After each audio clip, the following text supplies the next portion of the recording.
This is John Walton, and you're listening to the Power Play Point podcast with the Blueliner on point and Anna Knox. Here's Wilson, and on the right side, he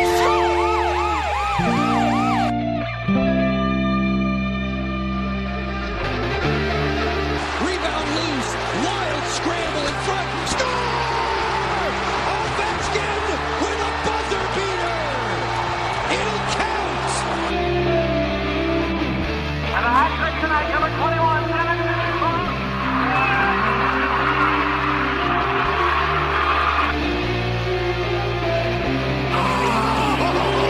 Spectacular!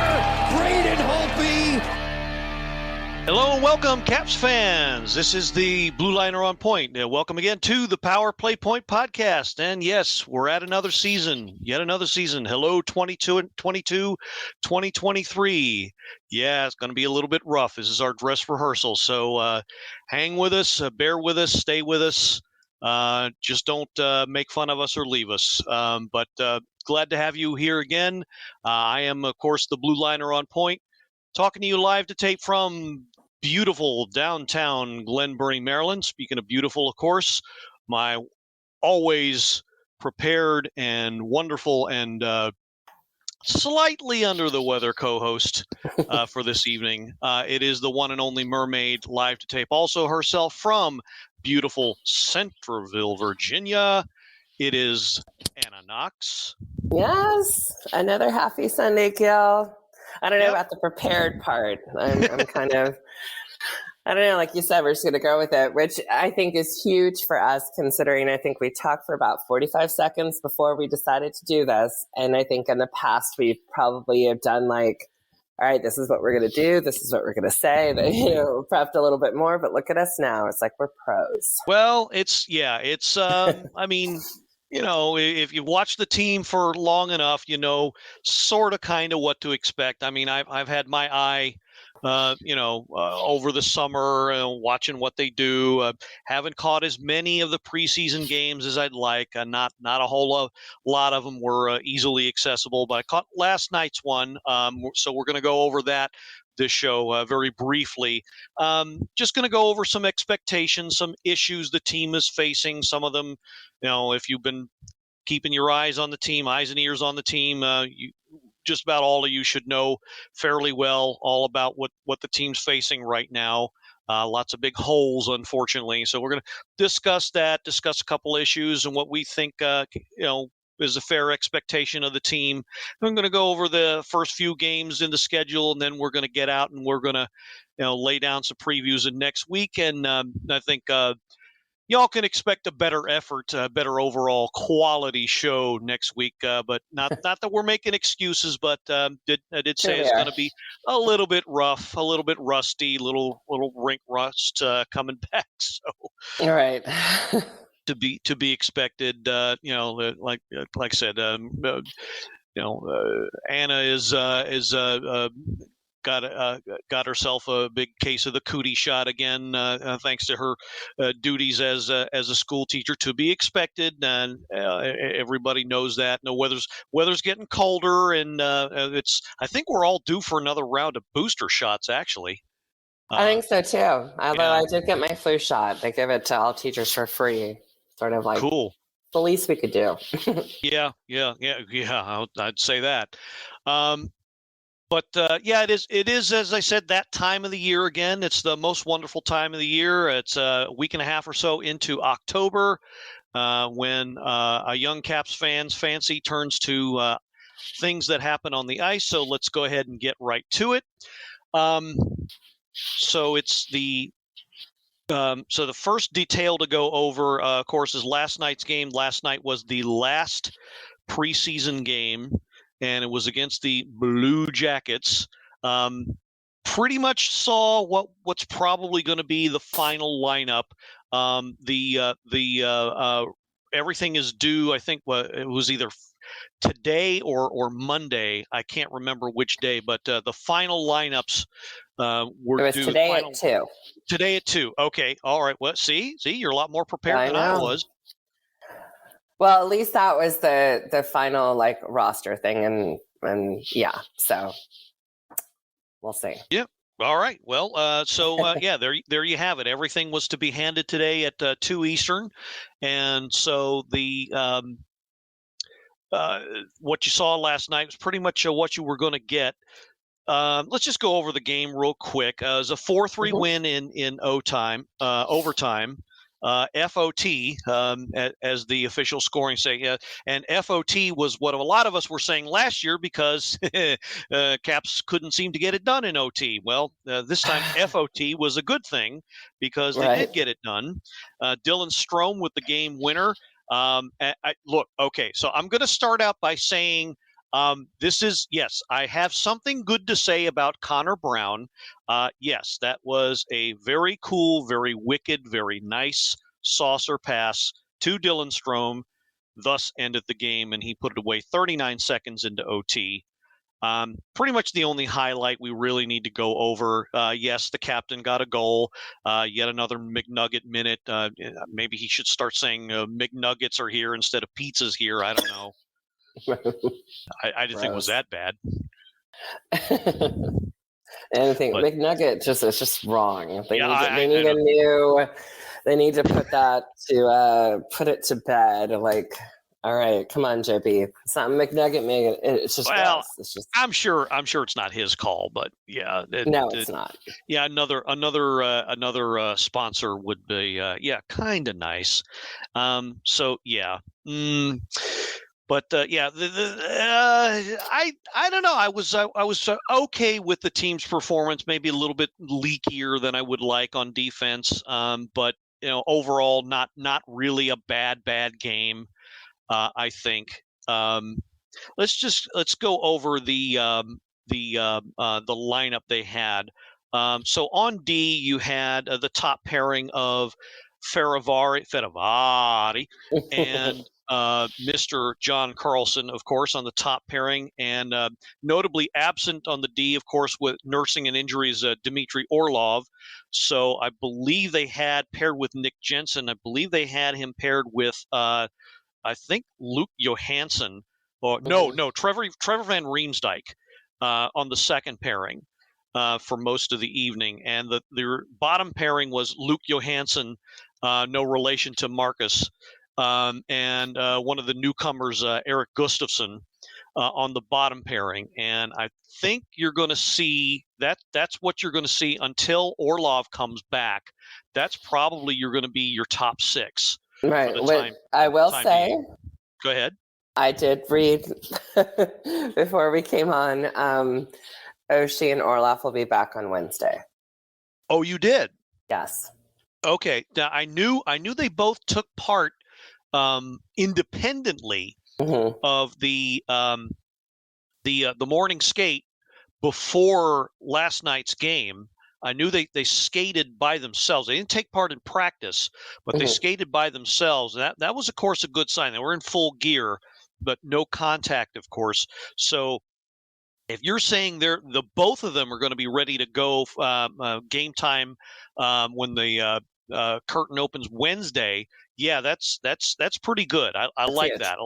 That is huge because they were saying there was that doctor on Twitter that was saying, well, the way he was carrying his shoulder, it could be a couple weeks or it could be 12 weeks if it's a break. And so hopefully, luckily it wasn't. That I did see, and that was like, okay, I turned it off because I'm like, okay, did I just watch my first preseason game and totally just jinxed it?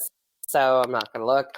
But basically, what I saw in the article today was that Oshie said, he wanted. I think a lot was going to be determined on how he felt the next morning, which he said he felt so much better. Was like surprised how good he felt the next day, and that he's just like not, he's just laying low. But that they are both expected to be there on Wednesday night, and then Orlov's like it was just like I don't know. I would think it's like it was a lower body injury. It seemed like it was like a back spasm kind of thing, but I could be wrong.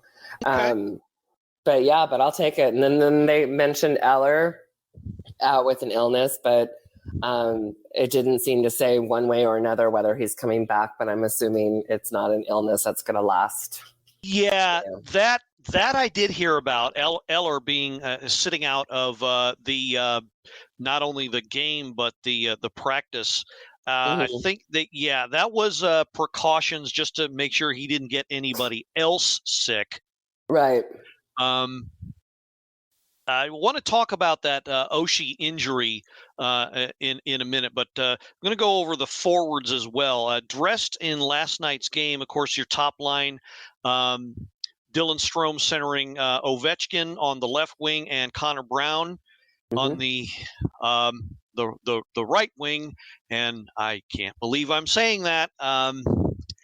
Yeah, I don't know. I'm ever seen one of those classic theater masks? Right now, I'm kind of doing one of those over Connor Brown, but we'll talk about that later on. Okay. Second line looked like you had. Well, okay, so this is your. This is where a lot of question marks are going to abound. So you had, let's see, they had Connor McMichael down as the center, and or a center, and I think he had with him. It looked to me like they kind of switched up. They tried a bunch of things with him. Maybe Sherry, Marcus Johansson at times. I saw Snively get some ice time with him. I think Snively and McMichael, I kind of like that pairing. I kind of like those two together. More than Protus? Well, Protus, Protus, they also have him down as a center, but Protus, if he can figure out, now that he's a little bit bigger and a little bit stronger, now he can. How do I put this? Just say it. He's just like a porn star trying out in his first movie. He needs to figure out what he's doing with his body. Okay. Trying a little too hard. Hard is one thing, but I don't know if he's trying a little too hard. It's just he doesn't know. He's not sure. He just looks like he's not sure when to play the body or when to pass it, when to be finesse. But he's definitely got a lot of skill. I saw him 2 years ago in a preseason game live, and he had a lot of skill. I think he's got tremendous skill. I think I would just chalk this one up to there's, between those three, Snively, McMichael, and Protus, a lot of pressure on, I would say, two of the three for sure. So, like, who is going to be Laviolette's, go-to? So they're all kind of fighting for it. And, so who knows? Maybe it was just a little maybe a little jittery.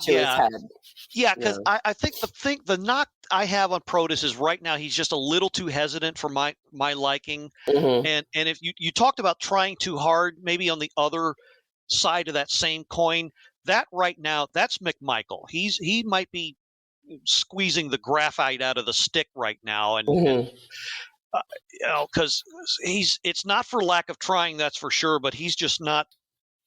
He's not quite getting the results still. Well, that honestly, it's my biggest frustration. Like, I'm going to be like a huge Snively fan this season. I just think the kid's great, and I'm going to pull for him. And I just think there was to be in defense of Michael.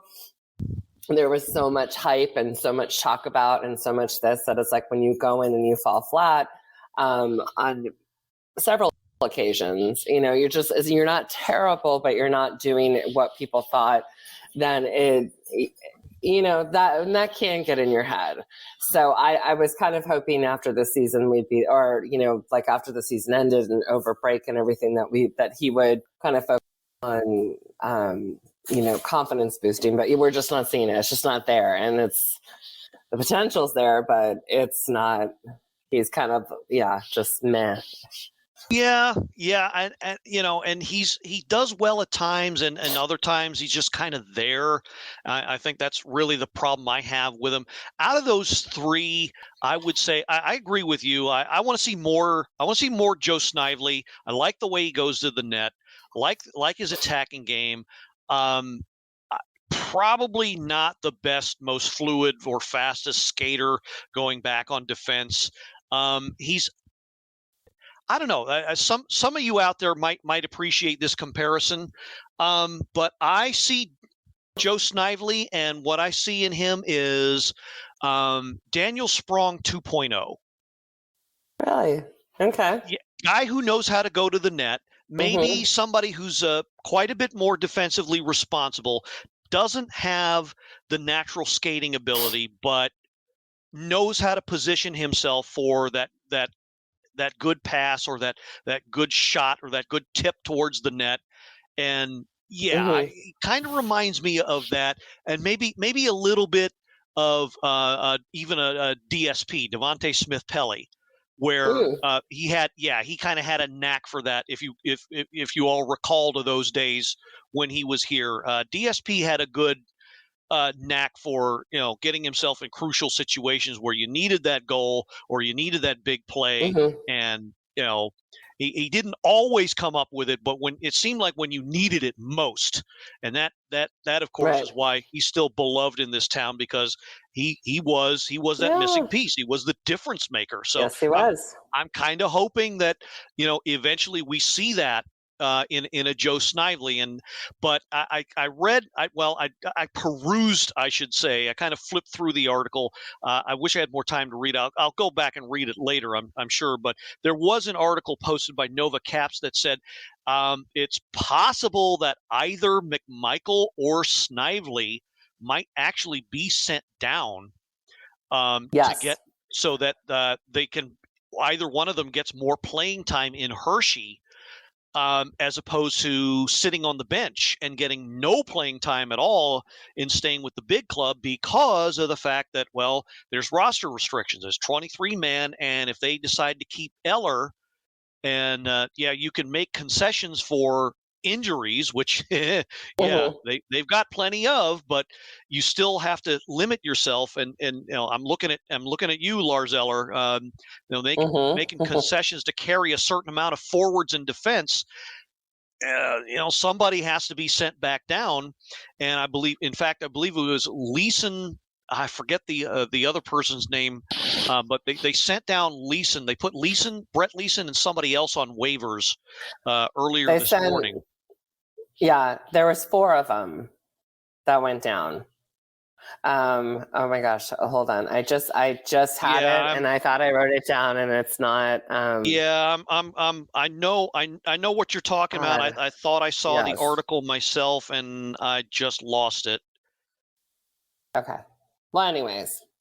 Yeah. Anyway, Well, Brett Leeson was one of the final cuts, and Anna, like you said, there were 3 others, and so yeah, and that Nova Caps article mentioned that there's a good chance that either McMichael or Snively might start the season in Hershey, so they can at least get playing time until they decide to do whatever it is they're going to do with a 23 man roster, and so Eller right, I didn't have start. it.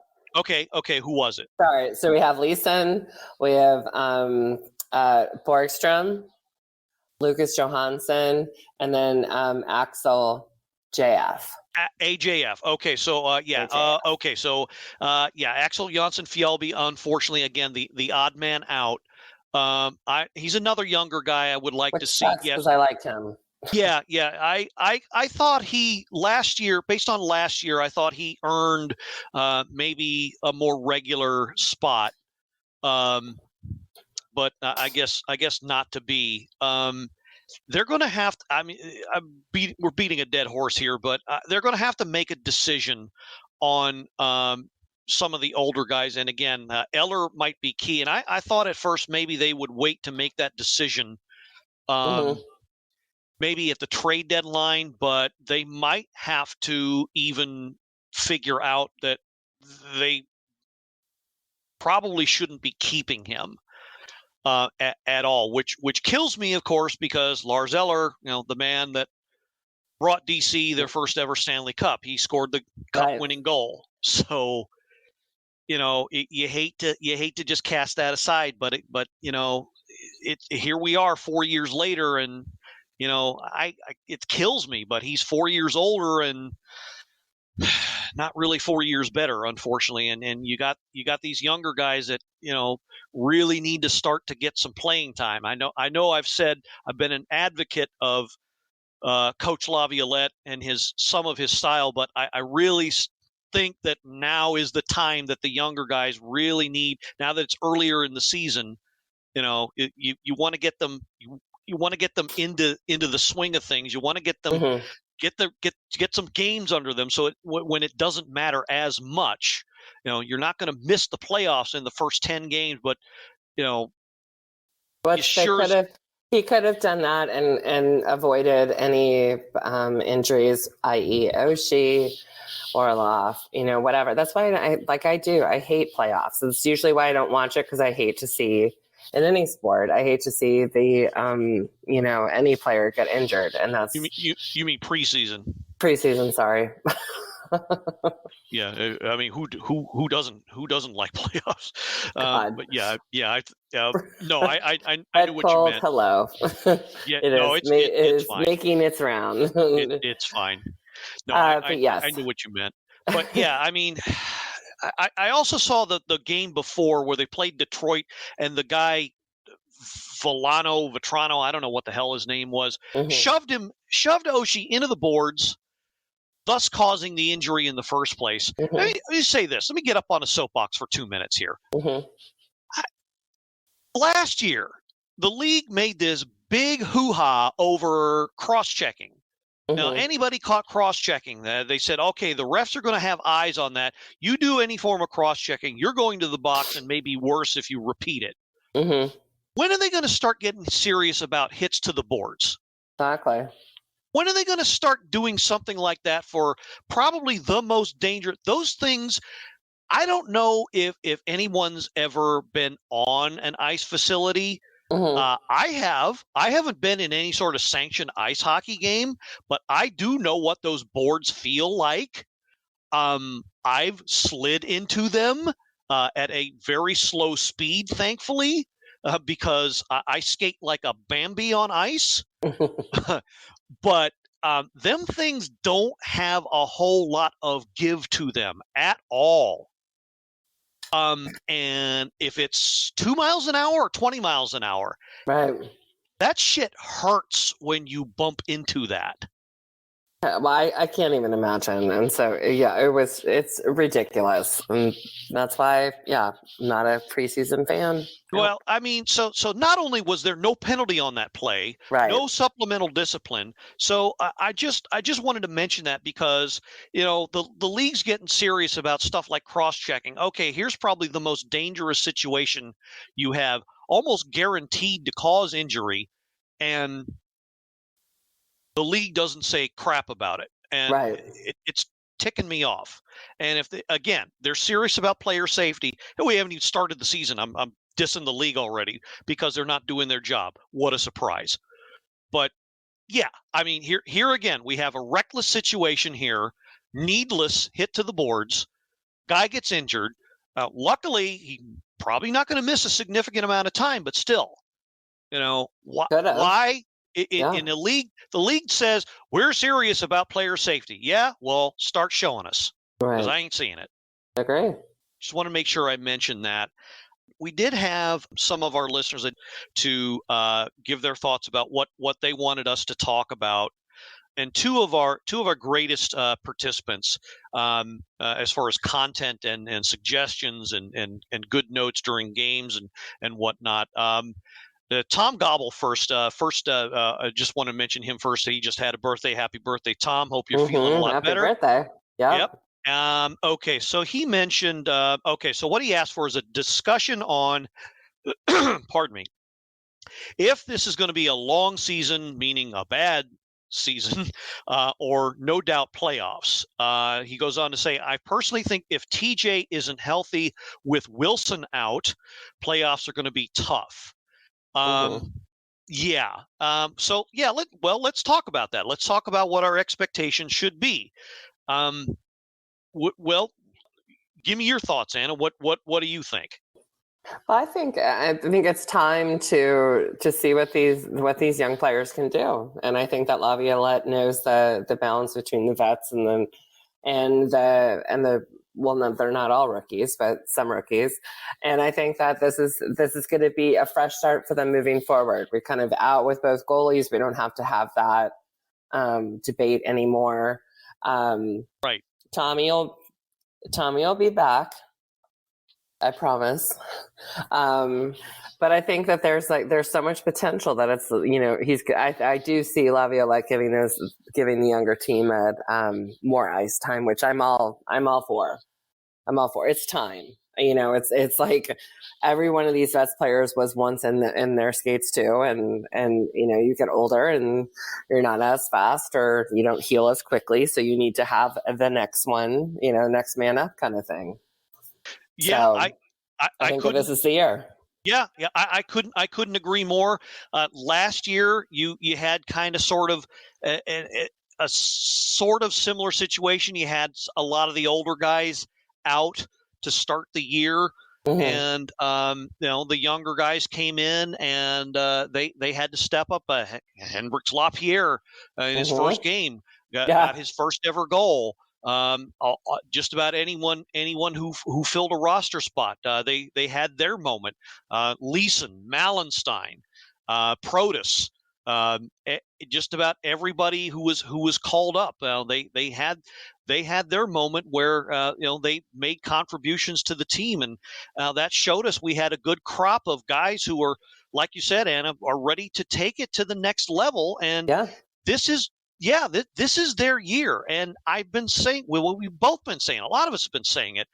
The Caps have been heading towards a rebuild for some time now, and some have Yeah. even said it may be long overdue. But wherever you stand on that, yeah, this is the time for some of the younger guys to kind of, get their shot here. And we talked about two of those guys before. Alexei Protas and Joe Snively. I think those two right now, if they get enough time, definitely can end up looking at maybe regular third and or second line duty, maybe Yeah. down the road. Maybe even when he starts getting his act together, maybe even Connor McMichael. Right. And yeah, it just may well be time, and in the future, maybe you'll see somebody like a Brett Leeson.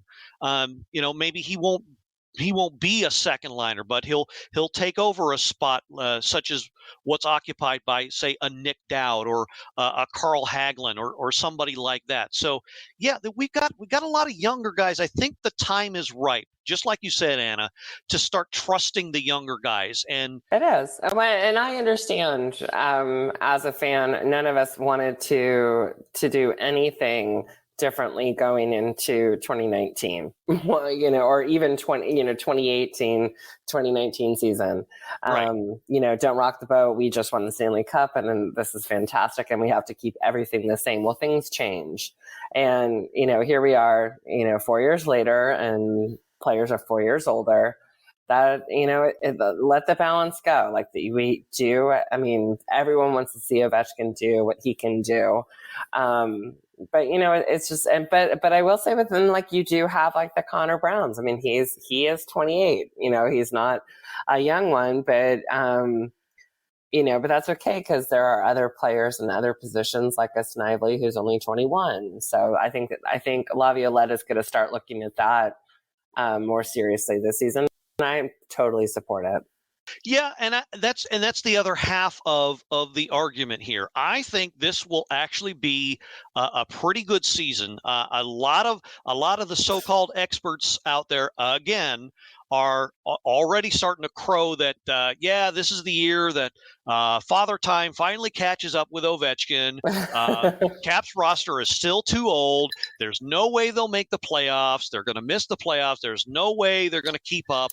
and they're God, going to miss it the hasn't playoffs. even started. Who are It these hasn't people? it hasn't started, but all the experts are already, puffing their chests out and, you know, talking the good talk already. Okay, that's fine. You know what? I would say experts in quotation marks. Exactly right. You can't see us doing it, but we're doing the air Air quotes quotes. with our fingers, experts. But two fingers in particular on each, yeah, one on each hand. But anyways, yes, yeah, and not the one that holds a wedding ring either. exactly. But I mean, point being, we've heard this song before. Okay, we know how it ends. And I, for one, I'm optimistic, not just because of the potential of the younger guys, but Hmm. because management, thank God, had the foresight to fill in the holes that were needed most. One of them I'm still iffy on. I'll get to him in a minute. Hmm. But I think because management had the foresight to fill in the holes with some pretty good personnel, Hmm. and probably my most favorite move of all of last summer. We talked about this in a postseason episode. Was the signing of Dylan Strome to the 1-year contract? Hmm. Perfect fill in, I think, in the 2 center slot. Oh hell yeah. And if he proves himself worthy of this prove it contract that they signed him to, which so far from what I'm seeing, I doubt he won't. Hmm. I think he's found himself a permanent home in DC. Hmm. I think he's going to play this season like he's got a chip on his shoulder. The Blackhawks made a big mistake in getting rid of a whole lot of people that they shouldn't have gotten rid of, and Strome happened to be in that mess.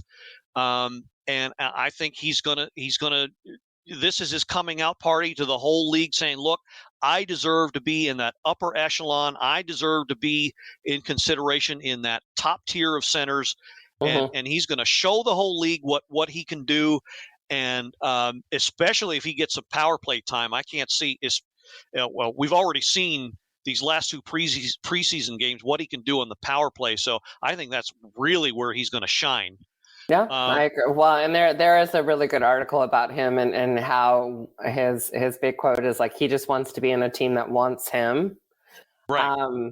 And at first I was like, well, that's kind of an odd statement. Like, but then when you read the article and you find out, his passion for it. Obviously, he's got a brother plays in the Ducks, his younger brother's in Hershey, actually.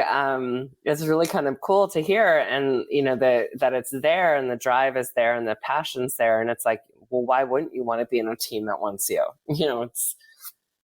You want to be in a city that's excited to have you there. You want to be with a coach that's excited to have, to include you on the roster that you want if you'll want it, and then you're going to play well. And so and I've got high hopes for him. I kind of have him start on my list.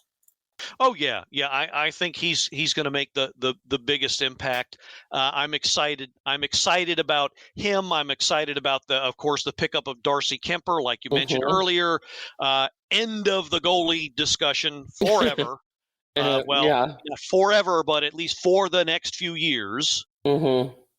And yeah, now that we know that we've got where the team knows what it's got in goal, I think you're going to see all of the skaters play with a lot more confidence. And so I would say look for that. Mm-hmm. So yeah, I think that between the two of us, it's safe to say that, even with all the injuries, and look, Wilson is actually, from last I heard, Tommy is actually ahead of schedule. Mm-hmm. Yep. Because of he has been and always is in awesome shape. So the optimistic forecast was that he would be back by about American Thanksgiving. It's a possibility he might even be back before that. So maybe another month, maybe 5 or 6 more weeks, probably going to be seeing him, taking his first strides on the ice. So I don't think the injury situation is all that bad. Agree. So I'm actually excited for this year. I think they've got a very good chance. And I don't want to cast aspersions, but one final note, I think a couple of the teams actually in the division took a step backwards. You might see some teams be, coming out to a slow start that you may not have expected them to have done a slow start. I'm not going to say who. Might talk more about that when you and I go on to Sports on the Hill tomorrow night. Preview coming attractions. Hint, hint. But when we talk about league wide, we'll get into that. But yeah, I think between you and I, we're both, to answer your question, Tom, we're both optimistic about this year. I think nothing's a guarantee, of course, but I think there's a very, very good shot at the Caps making the playoffs and maybe even doing some damage. I hope so. Second round or further. Why not? Yeah, why not? Absolutely. So the second notation on the page was from my good friend Doug Lucerarian. Been friends with him forever, Caps fans with him forever. Discussion on who you all think will be the biggest surprise positively or negatively this season. Well, okay. I don't know about positively. Well, okay, this guy could be both. All right. I am officially straddling the long fence about him now, where I was negative about him before. And that's, of course, Mr. Connor Brown. He's showing me something, or has shown me something, in this preseason, and he's starting to turn some fans around. I'm not 100% convinced, and I will quickly tell you why. And it's probably unfair, but you got to consider the man he's replacing. The man he's replacing is Tom Wilson. Okay. It's not a fair comparison, yes, because nobody else in the league plays like Tom Wilson. No one else in the league has a unique combination of skill, strength, speed, and presence on the ice like a Tom Wilson. True. So, yes, I will say outright, no, it is not a fair comparison. But Connor Brown has shown me he does have some skill, so he does deserve a chance at playing on the top line and perhaps one of the two power play units. He's earned that much in my eyes. But I don't know how he's going to do once, the clock starts on the season and people start playing for real points and not against AHLers and grocery baggers. Okay? The jury is still out on that because of two things. One, the man is still, on paper, a career third liner who has never scored more goals than in the teens. Second, and this is the big argument, and the unfair comparison is where this slides in here. The man he's replacing is Tom Wilson. What is Tom Wilson known for other than what he can do as far as putting points on the board and being Anna's hero? He is known for his physicality, which has no less than turned games around on a dime, swiveled an entire game on a dime, an entire playoff series, and entire franchises. Okay? No one else has that ability. Yes, big skates to fill. Here's what bothers me about Connor Brown. He has zero, and I mean zero, physicality about him. None. I'm not saying he's a guy that shies away from contact. But when you put him up against a Tom Wilson, I don't see that play along the boards. I don't see the grinding. I don't see where he makes life difficult for the other team to play against him. I just don't see it yet. I'll give you the fact that, yes, it's a small sample size. And, maybe not an ideal situation. But so far, from what I've seen, I haven't really seen a whole lot of that from him. All right, but who would you put in that position? Well, okay, so provided he maybe cuts down on his penalty minutes a bit, Garnet Hathaway, and that's the one knock I have against 21, is that sometimes he gets a little carried away and goes too far and takes a penalty that he shouldn't. But you can always count on Garney to get not be afraid to stick his nose in somebody else's face and remind them that it's not going to be easy. But True. at the same time, I love Garnett, but you don't put a Garnett Hathaway on a first line. So I think the Caps are going to have to find a way to make that adjustment where maybe they're not as physical in the first month or so in the game, maybe saving something in the tank. But I hope their game doesn't suffer for it. But that's the one aspect of it I'm iffy on. But and I've mentioned Dylan Strome as far as the most positive. Connor Brown can also be a positive factor. If he can continue to develop his chemistry with the guys on the first and second line who he's played with, and he's also had some PP time. And I don't mean, Miss Knox, can I go to the? I need to. I don't mean that kind of PP. Then say the actual word. Power play. Thank you. Okay. But yeah, I think he'll be he has the potential of being a positive influence, and it might end up being overall somewhere in the middle. Right. But the jury's still out, as I was discussing with a fellow fan of mine the other night.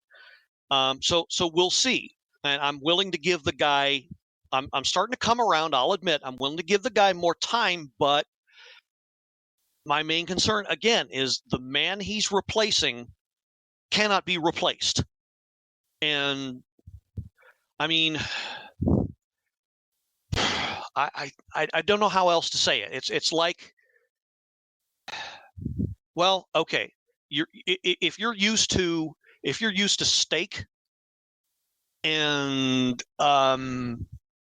maybe instead of getting steak, you get a well-cooked hamburger, which can be nice and fills your stomach, but isn't the same. I don't know. That's the comparison I'll make. Crude comparison though it be. That's what I'm thinking here. That's my main concern. Okay. But other than that, I think the D is solid. I don't know if I care for another year of Martin Farivari babysitting John Carlson, but I think it worked fairly well for the most part last year. I think if Luke Johansson gets some time, he'll see what he'll show everybody what he can do. I like another full season of Orlov and Jensen. I think we're fine as far as the defense goes, and of course the goalie situation solidified finally. So between all of that, I think we've got a shot. Nothing's a guarantee, but we've got a shot for sure. And I like what I've seen so far. So with that, let's run through a quick preview of this first coming week. So the curtain goes up at Capital One this coming Wednesday the 12th, 7:00 puck drop against the Boston Bruins. Again, we're always playing Boston. Always. And then right off the bat, so back-to-back, next night they go up to Toronto, play the Leafs, 7:30 puck drop there. And then they come back home on the weekend for a game against the Canadiens, 7:00 puck drop back home. And I think that's a pretty good start. You got two decent teams and one that's looking to do a rebuild. So kind of a nice mix there as to how the Caps will do. So I watch the games. I mean, that's what we're about here. Watch the games and judge for yourself as to how they're going to do. But watch the games. Keep a good eye out. And of course, the first 10 minutes of every game, as we like to say, is always the best barometer. But these three, I think, will be a pretty good start. And they got a mini homestand. Actually, next Monday is the game after that, home against Vancouver, against our old friend Bruce Boudreau. It's another younger team that is a good measuring stick. So good first four games. So watch the games and make your own judgment. Don't just go by what we're saying, why the experts that I'm waving my finger at right now and what they're saying either. Right. Screw them.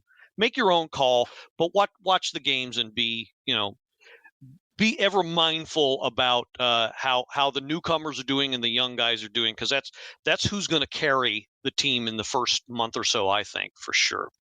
Absolutely. Okay, Mermaid, did you have anything else you wanted to throw out there? I did not. Okay, all right. So, with that, I think this is a pretty good place to stop. Again, watch the games. We're on. We're trying to get some more. Well, we're always trying to get some more people involved. So if you're listening to us for the first time, Anna, why don't you, if you could, put out your contact information, if you could. How's the best way to reach you? I would say we'll go with Instagram at Aquanox49 and Facebook, which I'm on the Power Play site. That's probably the best way to get a hold of me. Yep, and of course the Facebook page is probably the best way to contact us. Facebook, it's Power Play Point Podcast in all capital letters, of course. And I will go ahead and give out my personal email once again. It's glhallowed@yahoo.com. You want to contact me directly. You want a question posted on air, contact me there, or just post something on the Facebook page. So with that, all right, we're going to wrap it up, and really, really hoping this is a good year for the Caps. I'm optimistic, cautiously so, but I'm fairly optimistic. Yeah. I think it's going to be a pretty good year, pretty entertaining year, and judging by the Mermaid, she thinks so too. So just keep up the good vibes. That's all we're asking here. And if you see something negative, that try to make it constructive. That's our one rule. But that just keep an open mind, watch the games, and Don't be a jerk. don't be a jerk. And we make the fan the star here, so you are welcome to contribute, but do so in a constructive way. That's all we ask. So with that, absolutely.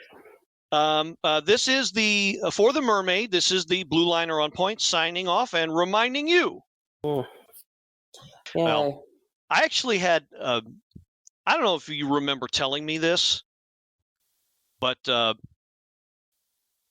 your daughter has a wicked streak. Mm-hmm. I remember you telling me a story that when she was 6, she got into a mood and lined up all her dolls towards the outdoor grill. Okay. You know what she was doing, of course, right? I do not. So she was having a barbecue. Oh, but see, if you knew my daughter, you know that she doesn't have Barbies. She has superheroes. Yes, but I can also see her lining up Barbie dolls and yeah, that's true. That's true. Putting together her own private firing squad. So yes. Didn't mean to ruin your joke, but yes, you are correct. It's fine. Okay, so to open the curtain on 2022-2023, hallelujah, and let's go Caps. The Caps. This has been another episode of the Power Play Point Podcast. All episodes are available from Apple Podcasts, the Podbean app, blueliner77.podbean.com, and now available from Stitcher. Music by Joe McAllister, voiceover by Jeffrey Conkle.